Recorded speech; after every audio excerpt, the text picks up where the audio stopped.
Alright. Well, this is clearly going to be a balls to the wall action episode. Indeed it is. Actually, the reason I chose these two is because, they kind of have a... Well, okay. I try to do ones that are as similar as possible without being, like, identical. So, basically both involve a cop that has to single-handedly take on a massive situation in a claustrophobic area. Okay. Like, with John McClane in the building in Die Hard, and Jack Traven in the bus in Speed. And, so I actually didn't even think about this when I decided to do these two, but it occurred to me earlier today. The director of Speed is actually the cinematographer for Die Hard. So it's all the more fitting. That's interesting. So yeah, they have a lot of stuff in common. Like there's a damsel in distress. There's a... Well, Annie's not totally a damsel in distress. She actually kind of... Well, regardless. You have your helpful cop on the side, like Jeff Daniels and Reginald Will Johnson. The only huge difference is Alan Rickman has a whole army of terrorists with him, and Dennis Hopper is working entirely alone. But we'll get into all this in detail, starting now. The first category will be basically our heroes, John McClane versus Jack Traven. Now, I know Keanu Reeves doesn't have the best reputation as an actor, and John McClane has about as great a reputation as you can imagine in the fans of action movies. True. So I will try to be in Traven's corner just a little bit, just to help him along just a tad in this fight, so he doesn't get pummeled. They're both kind of similar. They both are... They can do this hardcore action while also being wisecracking, that old thing. Mm-hmm. McClane's much more into the wisecracking than Traven is, though. He just has, you know... Like, there's the, like that moment when they're getting the medals at the beginning after they stop the elevator thing with Hopper. And Jeff Daniels is irate because he says, they do the thing where they're talking about, if you absolutely must, you shoot the hostage. Yeah. So they're in this scenario where Dennis Hopper has Jeff Daniels in front of him, and he's got the detonator in his hand. So to try and stop him, Jack shoots Jeff Daniels in the leg. And then later on, they're both getting medals, and Daniels is irate because he says, they're giving you a medal for shooting me, you little brick. Traven just smiles and says, Harry, you told me to. He's got, you know, stuff like that, and his whole Madam thing with Sandra Bullock. But McClane is the king of the wisecracking hero. You got the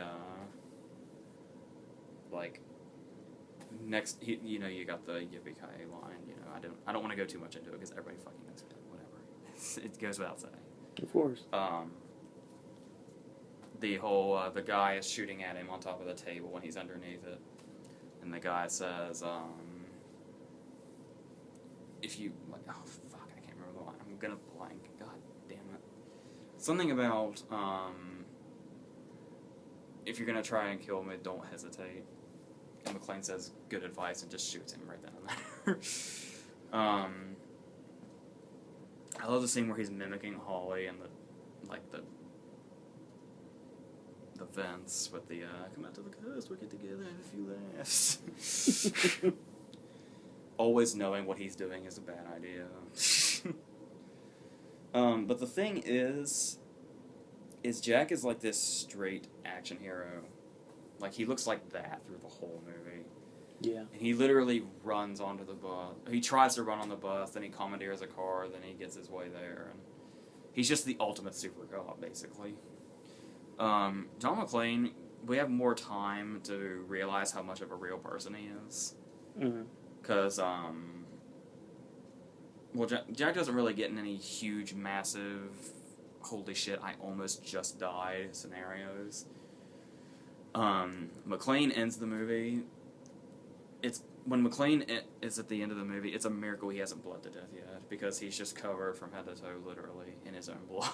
Very true. And then there's the stuff at the beginning where he's having troubles with Holly, like when it really bums him out to see that she's going by her maiden name instead of McClane in the computer system. And they have that fight in her office about, where their marriage is going and their home life and all that. I don't recall any backstory on Jack whatsoever. No. Like, we know nothing about him at all, to my recollection. We know more about Jeff Daniels' character than we do Keanu Reeves'. It's a good point. But, people love to give Keanu a hard time because he's Keanu. And, he, when Bruce Willis threatens you, you have a sense of fear in you. Yeah. Even if he's, saying it in a joking manner. It's because John McClane is borderline psychotic. Yeah. After Jeff Daniels blows up and Keanu says, I'm gonna rip your fucking spine out, I swear to God, Hopper doesn't take him seriously at all. Yeah, it's true. But, I've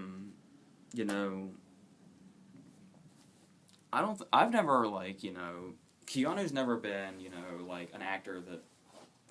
There are actors out there who are so bad they're distracting. Even if Keanu's not the best actor, I've never found him distractingly bad. True. And there's some movies where I actually really like him.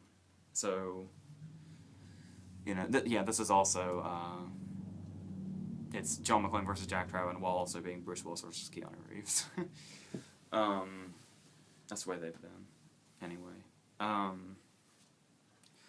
I think even though Jack deserves more credit than he gets, clearly the winner of this would be John McClane. But, it's a fair enough fight.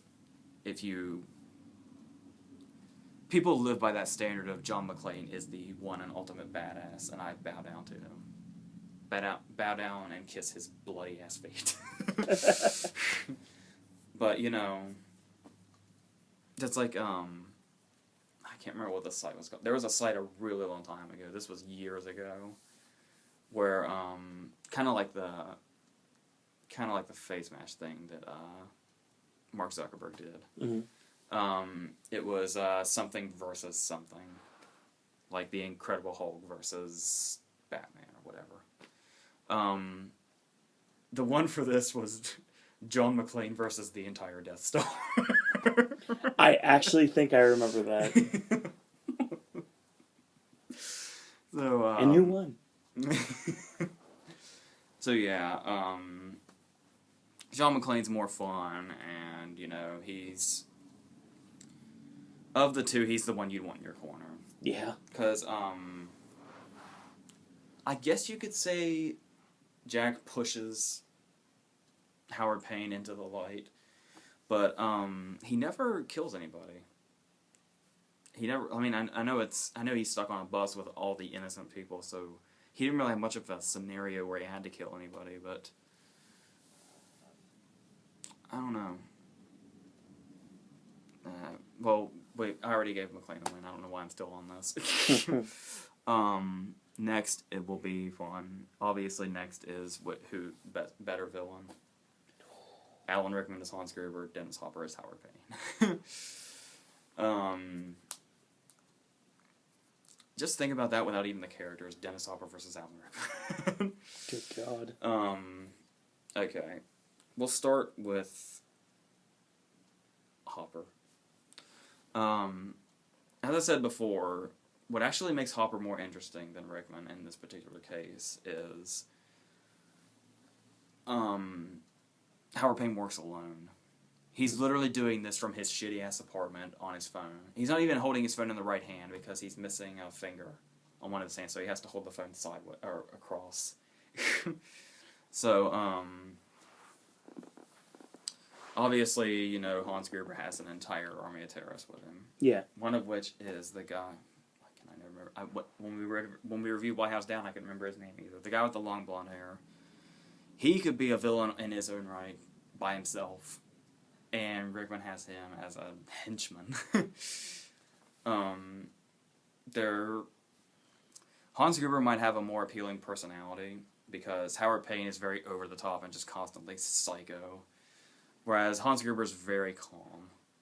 Like, he listens to Beethoven and he reads Time magazine, and there's that great scene where he meets McClane.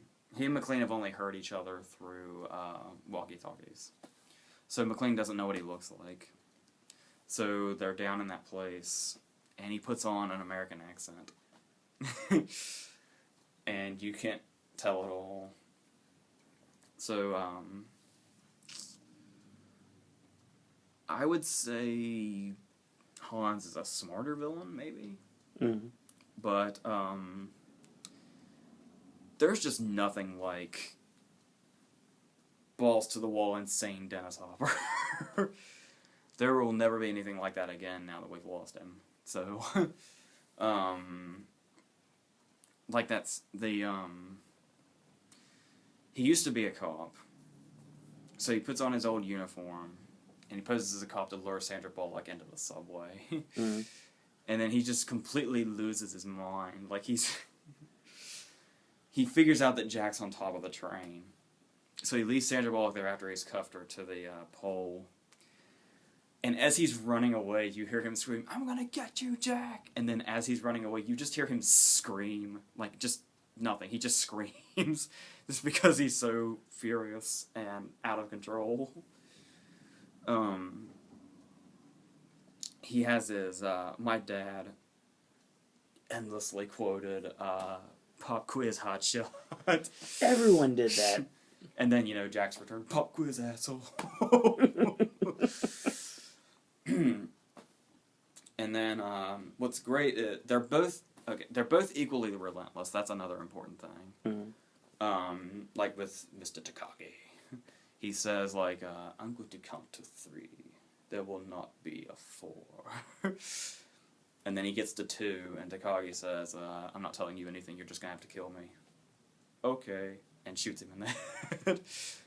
And then he shoots Ellis later, which, was actually kind of a blessing. But, he still did it as an act of villainy.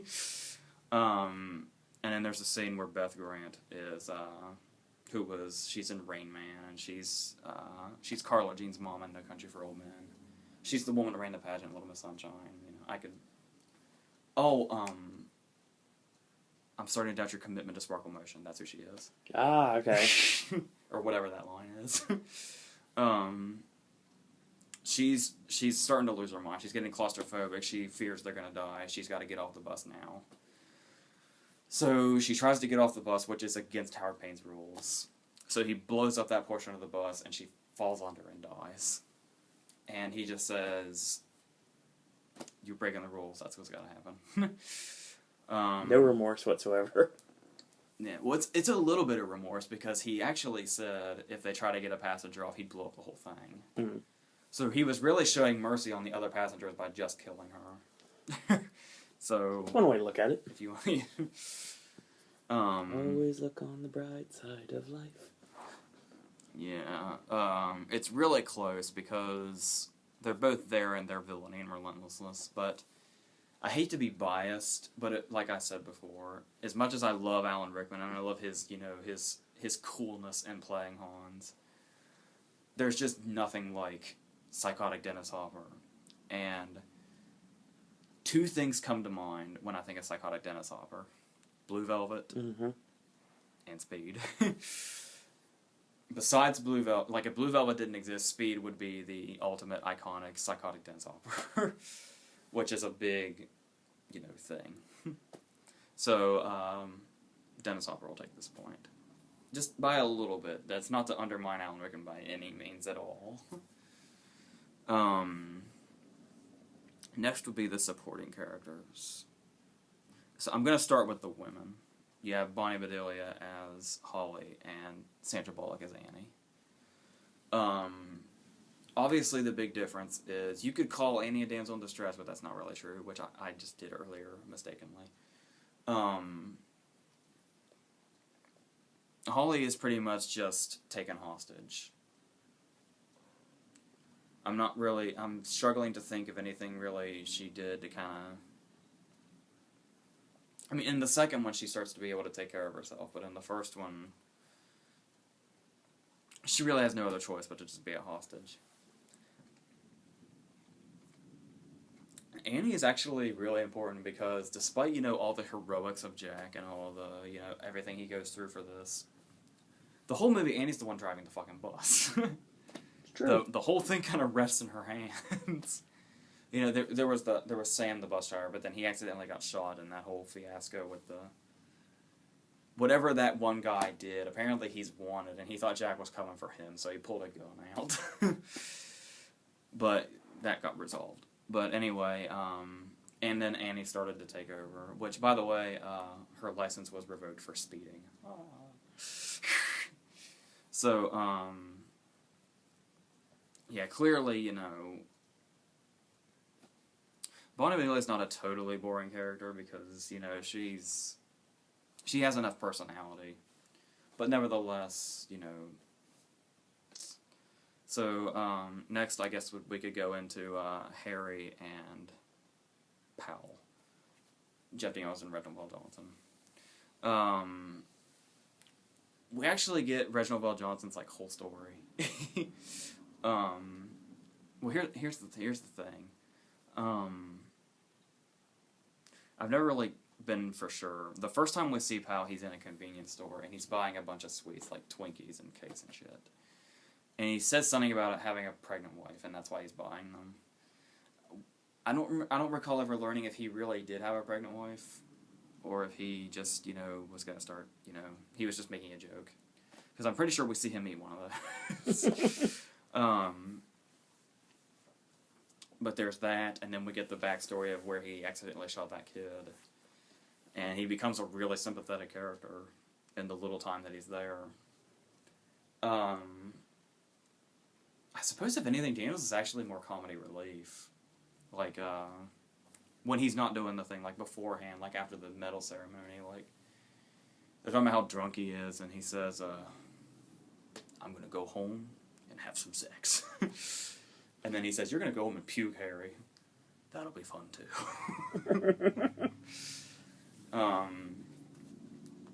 Yeah, other than that, he's just kind of a source of information, really. Jack calls in and it's this horrible situation, and Harry's half asleep, and he's like, you better not be calling in sick, because I woke my butt up this morning. And then, they all run to go to Howard Payne's house, and he has to gimp after them. Other than that, he's just kind of there to provide information, but he's still a well-rounded character, more or less. He's likable enough to where whatever we don't know about him, he brings out in his personality. Mm-hmm.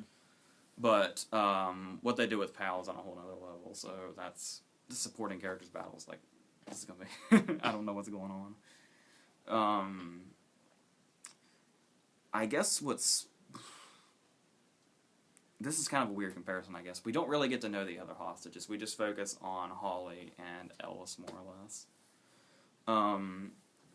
So I guess if you want to talk broadly in supporting characters, it'd be the innocent passengers in Speed versus the terrorists in Die Hard.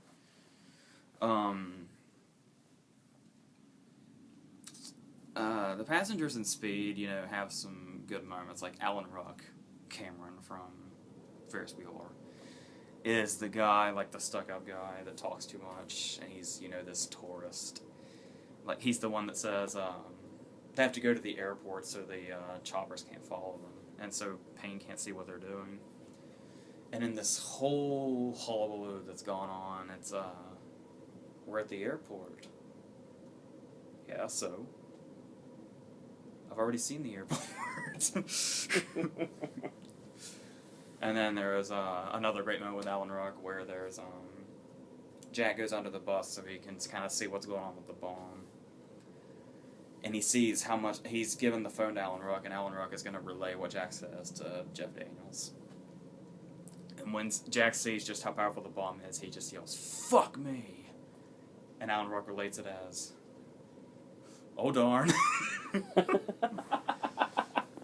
And then they do kind of start to have that he has all the great moments, I guess, with Alan Ruck, but this is another one. It actually starts to get dramatic and moral because they get into this debate where Alan Ruck is like, you know, talking about what happens if he dies, and he's like, you know, what will I have to say for my life if I blow up right now? And the construction worker gets pissed and says, you know, what the fuck are you talking about? I have a wife at home. And Alan Ruck gets into this, am I less important than you because I don't have a wife? And then they start to fight, and actually it's a nice dramatic moment. And then the fucking Alan Ruck strikes again. His introduction is really funny because this is actually more of a Sandra Bullock moment, but this is when we learn he's like a talking machine. And he's behind Sandra Bullock, and he's just kind of talking, and she wants to get away from him. So she pulls the gum out of her mouth nonchalantly and says, oh, I gotta move. I got gum on my seat. It's just funny the way she sticks it in his face, and she's like, I got gum on my seat. Gum!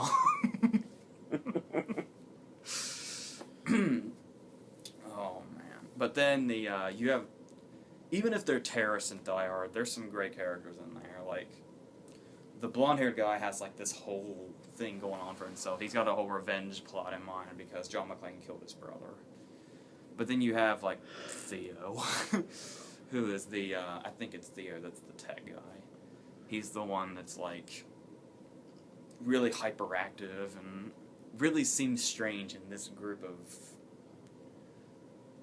I'm trying to remember what nationality they are. I'm not good with that kind of thing at all. But, he does not fit in with them at all, but he's a great character. And then there's the great character. I actually got to mention a fake poster that I saw. Like they said, it was a list of movie posters if the movie was told from the perspective of supporting characters. Yes, that's him. The guy from The Money Pit. Yes. Is the blonde-haired guy. Argyle, the limo driver, is a great character. And I actually saw this poster where it was the poster if it was told from supporting characters. It's this exact same poster, except it's a picture of Argyle, and instead of Die Hard, it just says Argyle in big letters. Awesome. He actually, he's a really nice guy, too. He, like, gives McClane his card, and he says, if you score with Holly, give me a call, and I'll get out of here, and if you don't score with her, give me a call, and I'll find you a hotel. And you're all right, Argyle. Just remember that when you sign for the team. And then he goes into the parking garage and spends the rest of the movie hanging out in the back seat, calling people, and with the gigantic stuffed bear that McClane had that, for some reason, he didn't take with him. Anyway, so yeah, and, you know, there's that fucking brain tumor that is Ellis. You know, even though he's a douchebag, he's supposed to be a douchebag, and thus, he's kind of a funny character, even if he's, you know, they get some Coke product placement in there when he's, you know, trying to make a deal with Hans, and ends up getting killed for that. Wow. I'd say as far as depth, they both have great things going on here, but I'd say as far as depth is concerned, supporting characters, we got Die Hard. Because you got Pal, you got Argyle, and you got Theo, you got the guy, the big henchman. Oh, that didn't even go into the cops, like the Johnsons and Paul Gleason. Like, there's Paul Gleason and there's Robert Davi and that one guy where, like, they get in the helicopter and they're, like, really, really psyched up and they're, like, ready to just go in there and just shoot shit up. And they just immediately explode. I think we're going to need more FBI guys. I think they were FBI guys. The line's something like that. Paul Gleason says it. But yeah, on top, that only furthers supporting characters going to Die Hard. Next would be what's the more thrilling. Like as an action movie. This one's actually pretty easy, but I'll elaborate a little bit. Die Hard is great because you have a lot. This building's apparently, according to the tagline, it's 40 stories. 40 stories of sheer adventure, I think is what it says. That's exactly what it says. Was it on the case? Yes. Okay, so, you know, there's a lot of great action scenes. Like, there's the one where he uses the fire hose as a bungee cord and it doesn't work. So he has to, like, swing through the window to save himself. And, he throws the bomb with the chair down the elevator shaft and blows up, like, the entire bottom half of the building. Which, architecturally, I would worry about. Yeah. But, you know, it's a movie, whatever. And I like the showdown with we think he's going to confront Hans unarmed, but he's got the fucking thing taped to it. It's got the really happy-go-lucky Christmas tape, and the gun's taped to his back. Even if not in an action sense, the scene where he and Hans meet, but they don't know who the other. I think he knows who McClane is, but McClane doesn't know who he is. So that scene is thrilling without any action. Mm. Having said all that, most of Speed takes place on a speeding bus in L.A. Yeah. You don't really get more thrilling than that as far as, you know, time and being on the edge of your seat and all that. There is the money scene is a scene that... The big problem with Speed is its money scene is full of shit, and it's notorious for being full of shit. Obviously, this is when they have to jump the gap. Yeah. They can't do anything about it. There's no other place to go, so they're either going to drop and die, or they're going to... Jack gets under the impression that if they go fast enough, they can get over it. So he has all the... I don't know what this does, but he has the passengers, like, get down like they're on a plane. Hunker down mode. And somehow they manage to ramp off this invisible incline as pictured right there. Wow. There is no explanation as to how this happens, but, you know, once again, it's a movie. Who cares? So, you know, and then you have the scene with the train where, you might almost think it's too long because you have so many obstacles. Mm-hmm. But here's the thing is, after Howard Payne's been decapitated and Jack comes back down and Annie is handcuffed to the pole, he can't get her undone. So he decides that he's going to stop the train. But the trouble is that he can't slow it down because it's been fucked with. It was fucked with in the confrontation. Mm. So he has to figure out what he's going to do about this speeding train that's heading to its ultimate demise. So he does another unlikely situation. He speeds it up and goes through the wall, and they somehow survive. But whatever. As far as thrilling, I would say Speed. But the reason is... I know... Okay. Die Hard works because it has, you know... There's character development and there's build-up. Like, it's almost 20 minutes in before the terrorists even get there. Because it's the Holly John story for the first 15 to 20 minutes. Yeah. And then there's, you know, the stuff with Powell, and then we see the stuff on the ground with all the cops. So, you know, it's not like, you know, it has a clear balance of driving the plot, driving the characters, and the action. Speed, on the other hand, manages to... It doesn't have a lot of character development. Like I said, we don't know a fuck thing about Jack at all. No. And the only thing we know about Annie is her license was revoked. And we know that Howard Payne was an ex-cop who lost his thumb and got pissed off. But Speed, obviously because of its name even, Speed has to be nonstop. It has no choice but to just be nonstop. Of course. But the great thing they do is they don't make, like, I guess the writers kind of feared maybe it would be redundant. So if you didn't notice, Speed is about being trapped on a bus with a bomb strapped to it.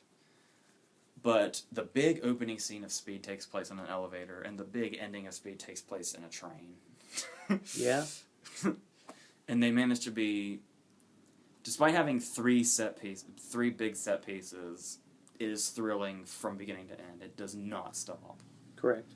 Except the beginning at the bar, but that scene's like maybe a minute long. So, that would be Speed. I suppose next would be which one is better written. This would be dialogue and structure. Like when people, that's a common misconception. When people say, you know, like, whether the writing was good or bad, all they think about is the dialogue. They don't think about, like, story structure or how things play out or what. Like, because there's a lot of movies, like, there's a movie called The Red Balloon that won Best Original Screenplay. It has no dialogue in it. It's nothing but what happens. So, like I said, I think I already answered that, but let me break it down a little bit more. Die Hard really succeeds here because of that balance I was talking about with plot, characters, action. It's all there in this wonderful blender. So, they managed to, and they have that dialogue, you know, that makes every character interesting. Like, you could tell, Die Hard is one of those movies where you could tell what character was speaking just by seeing the dialogue written without a name attached to it. Which is, you know, an impressive accomplishment. Speed is kind of lacking in the dialogue department a little bit. But I mean, the way it sets up the situations and all that is, you know, and all that is good. But, let's talk about some of the dialogue. There's two bad lines in Speed right in a row.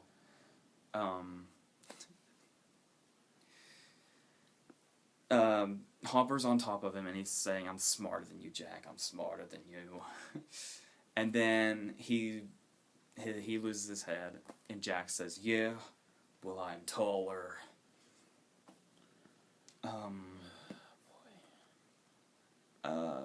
I'm guessing it means he's taller because Howard Payne is without a head. That would be the correct answer. I'm pretty sure Keanu was taller than Dennis Hopper anyway. Yeah. But, you know, whatever. But then right after that, he goes back into the subway. And she says, "Where is he?" And Jack's response, "He lost his head." So, you know, but I mean, I'm not just calling it out on those two lines. I mean, some of the stuff with the passengers isn't exactly, you know, crackling dialogue by any means. But, you know, it does have that great structure as far as what it's doing. But considering Die Hard can do all this, right, writing goes to Die Hard. Lastly, I was trying to figure out a last category, and you suggested villain death. Mm-hmm. So I thought, why not? It's okay. It's a strange final category, but that's what came to mind. Hans Gruber's fall versus Howard Payne's decapitation. I'm going to go into these a little bit, actually. These actually have some things to be talked about before I choose. I can't just say a decapitation's more awesome than a fall. Especially when it's by a fucking light of all things. Yeah, that's true. Well, the thing is there's some history behind Hans Gruber's death scene. What's interesting is I hadn't really thought about this, or I hadn't really noticed it first, but he actually gets shot before he falls. I was, like, really young when I first saw Die Hard. I didn't, you know. Mm-hmm. But anyway, he manages to pull the gun off his back with the Christmas tape, and he shoots Hans in the chest and then shoots that last henchman in the head. And then Hans falls out the window, and he has a hold of Holly's watch. And then John comes over and undoes Holly's watch, and that's what does Hans in. Mm-hmm. And of course, you have Paul Gleason's line, "I hope that's not one of ours." When Hans falls, you see, like, an oh shit look on Alan Rickman's face. what happens when you read into it is, what happened was they had a hold of Alan Rickman, and he was in front of a green screen, of course, but he was still quite a drop. He wasn't falling 40 stories by any means, but he was still taking quite a fall. Onto safety, of course. Yeah. So the stunt guy said, all right, we're going to do 1, 2, 3, and then we're going to let go. Apparently what happened was 1, 2, and they let him go. This was a genuine emotion right there. Hence the look on Alan Rickman's face. Nice. It's a great way to do things. And of course the famous score. Every time the villain's about to die in Die Hard, they play that same score. Yeah. Except in Live Free or Die Hard, they brought it back in A Good Day to Die Hard, I think. I can't remember. That was way back in February, so long ago. Yes. And such a forgettable movie, but nevertheless, We got a Die Hard movie, just had a different name this year. yeah, two of them, actually. Okay, so that's great. And I like the build up to it, that the whole Holly's Watch thing actually comes back. However, Howard Payne loses his fucking head. Yeah. You see it bounce around, and you hear it bounce around and everything. What's great is when you watch it on regular TV, and it looks like the light just smacked him in the face. The way it's edited, it's like the light just hit him off. I suppose it's a skillful edit, but, you know, it's not the same.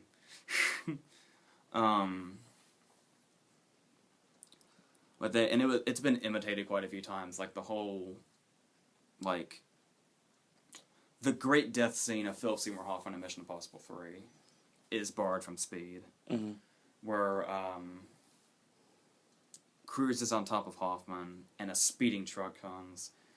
So Cruise rolls over and puts Hoffman on top of him, and Hoffman gets fucking wiped out by the truck. Yes. And it goes over Cruise. That was borrowed from this, I believe, directly, as an homage. Of course. J.J. Abrams was trying for that. Both deaths are awesome.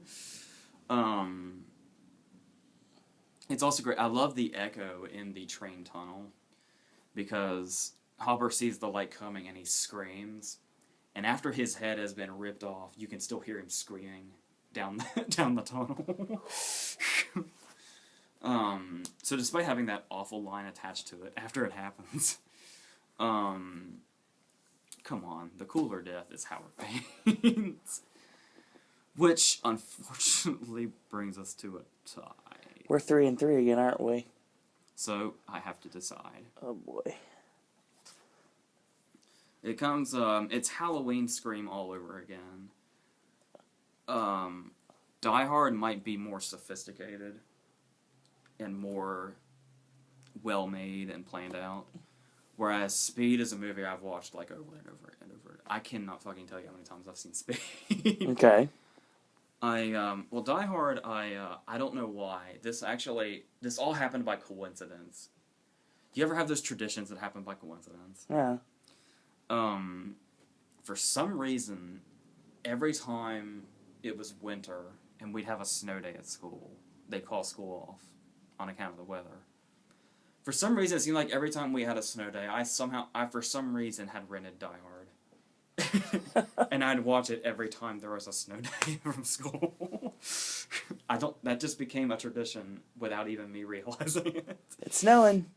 Better go to network video right now. Well, the very end of the movie is the song Let It Snow, so. It's true. It's just this weird coincidence. But unlike with Scream and Halloween, you're actually going to have to pick a winner this time. Rewatchability is very, very important to me. Of course. A movie could be the greatest movie I've ever seen, but if I can't watch it more than once, that bothers me. I can understand that. I love Die Hard, and I've watched it over and over and over again, but it doesn't have near the rewatchability that Speed does. Okay. I think. So, that could be our seventh category, rewatchability, which Speed would take. So, by not very much at all, I guess Speed is our winner. Okay. It's got some problems. It's got quite a few problems. And Die Hard may... Okay, here's the thing. Speed actually might have more problems than Die Hard. In fact, I'm probably sure of it. But when it comes down to it, these are action movies. Mm-hmm. And you want to go to see an action movie to just be thrilled. Yeah. And if ever there was a thrilling action movie, that is Speed. So, that's what I'm going to stick with. Okay. I have no idea what's going on next week. I don't have anything even remotely prepared for next week's segment, but I'll get that worked out eventually. So, until then, that's that.